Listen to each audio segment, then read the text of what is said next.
Pelaksana tugas Gubernur Aceh Nova Iriansyah mengapresiasi kekompakan dan eksistensi Persatuan Masyarakat Aceh atau Permasa di Provinsi Kepulauan Riau. Hal tersebut disampaikan oleh PLT Gubernur dalam sambutannya saat bersilaturahmi dengan pengurus Permasa di restoran Golden Crown Senin 10 Februari 2020 malam. Eksistensi Permasa sangat luar biasa, terutama di bidang keagamaan dan sosial. Ini tentu membanggakan bagi saya. Ini juga menunjukkan betapa kuatnya rasa keacehan di jiwa kita, ujar Nova.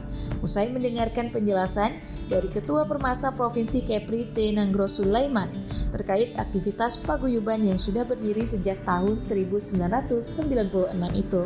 PLT Gubernur mengungkapkan dirinya telah berkomitmen untuk bersilaturahmi dengan paguyuban Aceh dimanapun dirinya sedang bertugas baik di dalam maupun di luar negeri.